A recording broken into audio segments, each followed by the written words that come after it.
Bom dia, amigos, bom dia, amigas, sejam mais uma vez muito bem-vindos ao canal do NEP Honório Abreu, o nosso canal onde nós buscamos compreender as verdades de mais alto através da Consoladora Doutrina e do Evangelho de nosso Senhor Jesus Cristo. Muito obrigado a quem nos auxilia a engrandecer essa tarefa. Vamos aqui ler alguns comentários na mensagem de quarta-feira. Nós estamos gravando esse vídeo mais cedo, antecipando a gravação desse estudo, então talvez nós não consigamos ler todos os comentários, todas as pessoas que carinhosamente deixaram ali as palavras. Mas fica aqui o abraço cheio de reconhecimento a todos os que estiveram presentes. A Gladys Ferreira Braga, de Machado, Minas Gerais, bom dia Gladys. Maravilhosa como sempre a mensagem, obrigado minha amiga. Vamos procurar vivenciar os ensinamentos de cooperação e amor. Florescer sempre no nosso abençoado planeta. Que assim seja. A Sandra Margarete, lá de Una, na Bahia, estava sumida, minha amiga. Ela nos coloca, realmente não é só aprender. Quanto mais sabemos, mais seremos cobrados. É verdade. A quem muito é dado, muito será cobrado. Meu cachorrinho está latindo aqui, ele é muito bravo. Não se preocupem, tá bom? A Lúcia Helena da Silva. Bom dia Lúcia Helena. Linda mensagem para os nossos corações. Emmanuel, como sempre, brilhante. E o Pedro Eduardo Martins, lá de Frutal, nosso amigo de Frutal, Minas Gerais. Bom dia, meu amigo. Hoje, continuamos buscando um rumo certo com o benfeitor Emmanuel. Logo após a nossa vinheta, leitura, ponderação e comentários acerca da mensagem.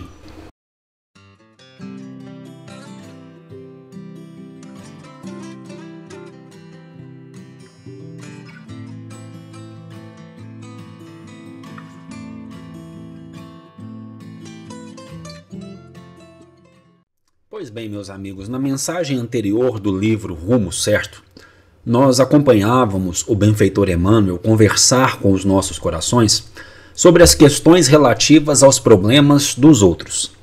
E buscávamos ainda uma ponderação de André Luiz, construída na obra Sinal Verde ou Agenda Cristã, salvo melhor juízo, que nós precisamos conceder, permitir o direito de os outros serem quem eles desejam ser.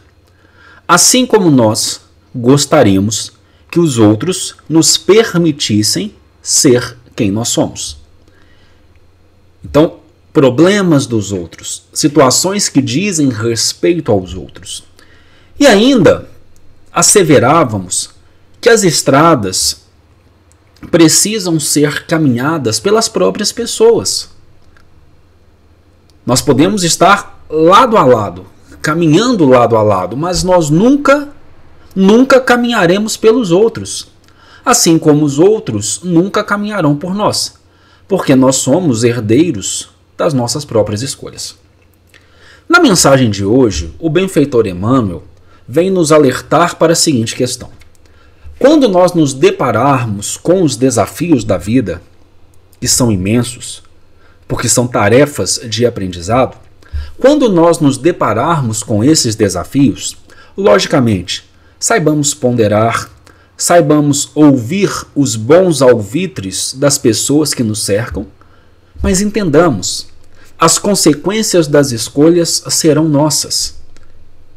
Portanto, as decisões que nós iremos tomar, com todas as opiniões que nos cercam, todos os substratos que estão ao nosso redor, as decisões que nós deveremos tomar nos desafios que a vida nos apresenta, precisam passar por um crivo da nossa intimidade, em um momento profundo de reflexão com o alto, orando para que o melhor caminho nos seja apontado, para que o melhor caminho nos seja direcionado. O capítulo é o de número 44 e o seu título, Negócios Humanos.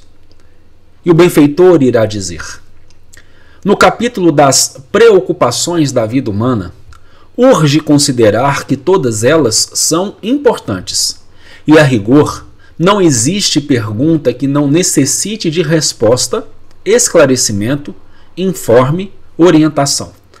Vamos pegar aqui uma palavrinha, um vocábulo. Preocupações. A gente precisa ter muito cuidado com isso.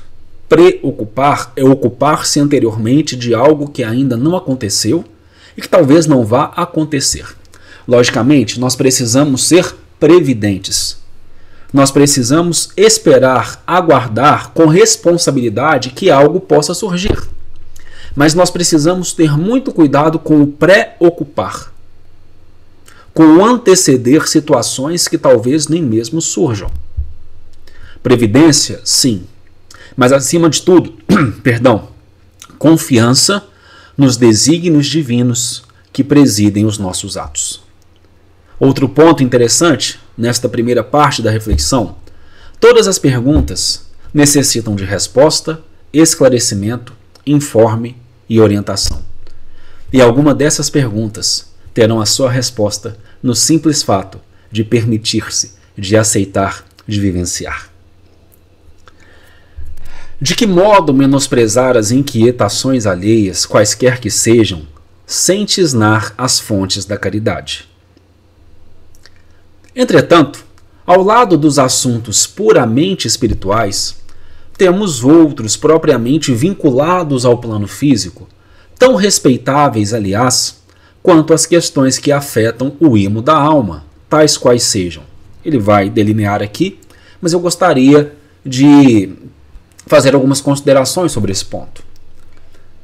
A nossa vida real é a vida espiritual. Nós somos seres espirituais, imortais, atravessando experiências materiais, corporais, transitórias, que têm solução de término e não o contrário. Porém, isso não quer dizer que nós devamos desprezar esses momentos transitórios que atravessamos na matéria. A vida de ascetismo é muito perigosa, porque as questões materiais fazem parte dos desafios encetados na vida espiritual e que dizem respeito ao nosso progresso, diretamente ao nosso progresso. Então não posso esquecer de valorizar a minha experiência na matéria. Olha, existências corporais, eu tenho várias, infinitas. Porém, essa existência corporal que eu estou atravessando, eu tenho apenas ela. E eu preciso valorizá-la. E aí, continuemos. Quais são as questões vinculadas ao plano físico, respeitáveis, que a gente precisa observar de acordo com o benfeitor Emmanuel? Obtenção de trabalho, melhoria de vencimentos, transações em perspectiva, mudanças prováveis, redução de prejuízos, instalação de empresas, dificuldades econômicas, apoio em questões com a justiça, reivindicações financeiras, pacificação doméstica, reharmonização em serviço, condução de filhos, amparo ao casamento, necessidade de companhia, solução de lutas afetivas, que, como o benfeitor irá dizer, todos os temas do caminho terrestre são respeitáveis. Respeitáveis. E ainda colocará, repitamos. No entanto, sempre que te surjam no dia a dia, recorda que são eles os testes da escola humana em que te encontras, a fim de que aprendas a decidir e a escolher nas trilhas da existência e para que realizes o melhor nas tarefas de que te deves desincumbir. Por semelhante motivo, sempre que problemas de natureza material te asfixiem no clima das tribulações terrenas, não exijas a opinião dos outros nas responsabilidades que te dizem respeito, e sim recorre à prece, rogando ao socorro da inspiração divina, para que as medidas que te caiba promover ou patrocinar, de vez que, em qualquer caso de consciência, a decisão pertence a cada um de nós, com as repercussões naturais e justas diante das leis de Deus. Então nós precisamos, essas lições são para que nós fomentemos em nós e aprendamos a decidir com consciência e responsabilidade, Nós precisamos parar de transferir as nossas responsabilidades para os outros, porque as consequências, as repercussões naturais e justas são nossas. Nós somos os juízes da nossa existência. O juiz escuta, o juiz pondera, mas o juiz decide de acordo com a sua livre convicção, porque as consequências das decisões são nossas. Não nos esqueçamos disso. Respeitemos as situações que nos cercam e aprendamos a decidir irmanados com o alto. Se você gostou, curte, comenta e compartilha, e até o nosso próximo encontro.